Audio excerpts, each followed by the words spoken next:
Good afternoon, students. Today we will discuss about the structure of human eye. Okay? Before we start the detailed structure of human eye, small introduction is there. Okay? So the human eye is a light sensitive organ. It enables us to see the beautiful world around us.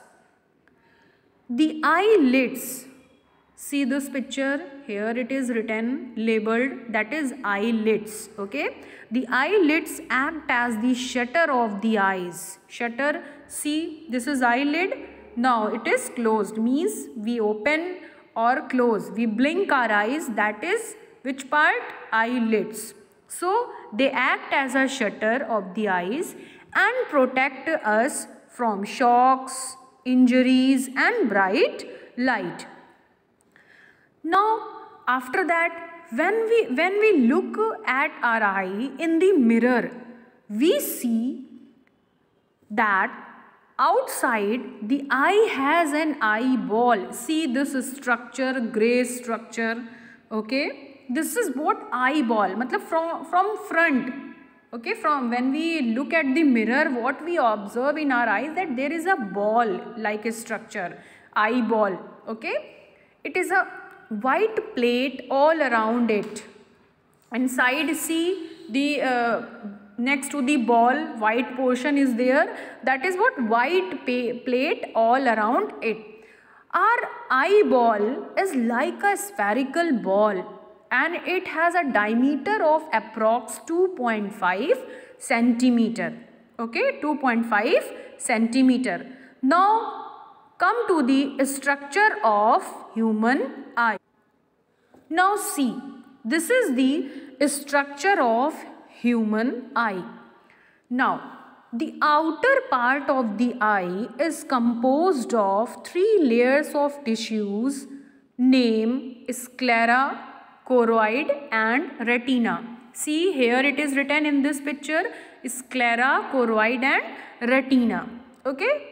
Now come to the structure and after that function of each part of the eye. Now first is sclera. Sclera is the outermost covering of the eye. Sclera is what? It is the outermost covering of the eye. It is made up of white fibrous tissues. It protects the internal parts of the eye from external injuries. Okay, next is your choroid. Choroid is dark grey pigmented layer. It is attached to the sclera on its inner side, that is choroid. Okay, it is richly supplied with blood vessels, means in the portion of choroid they are rich in blood vessels. It darkens the eye from inside and prevents from internal reflection. Okay, next is your cornea. The third layer, that is retina, we will discuss later. Firstly, we will discuss some parts of the eye. So now come to the cornea. Here it is written in this picture, cornea. The sclera layer continues in the front of the eye as cornea. See this sclera in the front, it continues at cornea, so not at, as cornea. Cornea is a transparent white portion of the eye which covers the transparent bulge on the surface of eyeball. We are having some bulging. See this portion is bulging. Bulging means ubhra hua, nikla hua. Okay. So cornea is what? Transparent white portion of the eye. It covers the transparent bulge on the surface of eyeball. Function of cornea, it allows the light to enter into the eyeball. Function of cornea is what? It allows the light to enter into the eyeball. It is a transparent portion. And one more thing, cornea is not having any blood vessels. Okay, it takes oxygen directly from air, and cornea is the fastest healing part of the human body. Okay. Next is your iris. So behind cornea there is iris. Here it is labeled. Okay. Iris is what? It gives color to the eye. It lends color to the eye. The amount of pigmentation in the iris gives color to the eyes. When pigmentation is high, the iris is black or brown in color. And when the pigmentation is least, the iris is blue in color. Pigmentation, okay? When we sometimes we talk about that this person is having bluish eyes, this person is having gray eyes, okay, brownish eyes. So which part of eye we are talking about? We are talking about the iris of that person. So it depends, the color of iris depends on the pigmentation. Next, there is a pupil. Okay, iris has a circular aperture called pupil. Okay. Okay, so iris has a central circular aperture that is called pupil. Pupil is black in color. It absorbs all the light. Okay. Now iris regulates the amount of light entering the eye by adjusting the size of pupil. Iris regulates the size of pupil on the amount of light entering in our eyes. Means if the light is dim, the iris expands the size of pupil to allow more light to enter in the eye. And if the light is bright, the iris contracts to make the pupil decrease so that amount of light entering in the eye will be less. So when light is dim, it makes the pupil expand so that more light can enter. And if the light is bright, it contracts so that the small amount of light can enter in our eyes. Okay. Now next, come to the lens. Behind iris, there is a double convex lens. Why convex lens and why double? Because we are having two eyes, so two lens, so double convex lens. And convex lens is present because it is a converging lens and real and inverted images are formed in convex lens. Okay.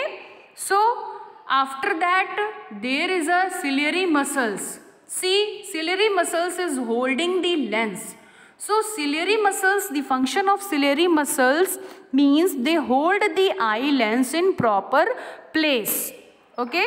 When we see distant object, it expands the lens, and when we see nearby object, it contracts the lens. Then suspensory ligament, it support the ciliary muscles or lens. Then after that, aqueous humor. Aqueous humor is present between the cornea and lens. Okay, it is a fluid. It is present between the cornea and lens. It maintains with the atmospheric pressure so that no collapsing occurs. Then after, there is a retina. Okay. Retina is the innermost membrane having a large number of sensory cells, sensory nerves, that is called rods and cones. Rods and cones are the sensory cells that do what? They are sensitive to different types of light. Means cones are sensitive to bright light and rods are sensitive to dim light. Okay, means when we see the object, if it is bright light, then which sensory cells receive the messages? Cones. And when we see dim light, then which sensory cells will active? Rod. Okay. Then after, and retina. Okay, retina is the innermost membrane, and retina act as a cinema screen. Means when we see movies in the cinema screen, what we see? There is a screen and images are formed on that screen. So retina act as a screen. On the retina, images are formed. Okay, then after optic nerves consist of about 1 million separate fibers that connect the rods and cones of the retina to the brain. They consist of 1 million separate nerve fibers and they connect the rods and cones of the retina to the brain. They carry messages like in structure of ear. I've told you about the auditory nerves. Okay, they carry that messages, hearing messages to the brain. Now this optic nerves carry messages of vision, okay, of this light to the brain. Next is your vitreous fluid. Vitreous fluid is present between the lens and retina. It makes the eye wet. Okay, it makes the eye wet. Next is your blind spot. At the junction of optic nerves and retina, there are no sensory cells present. There will be no sensory cells present. Means in retina, rods and cones, sensory cells are present, and optic fibers, they connect the rods and cones to the brain. So between optic nerves and retina, there is a spot that is called blind spot. On that spot, no rods and cones are present, no sensory cells are present, so that no vision is possible at this spot. That is called the blind spot of the eye. Okay, this is about the structure of the eye. In next video, I will explain the working of eye. Okay, thank you class.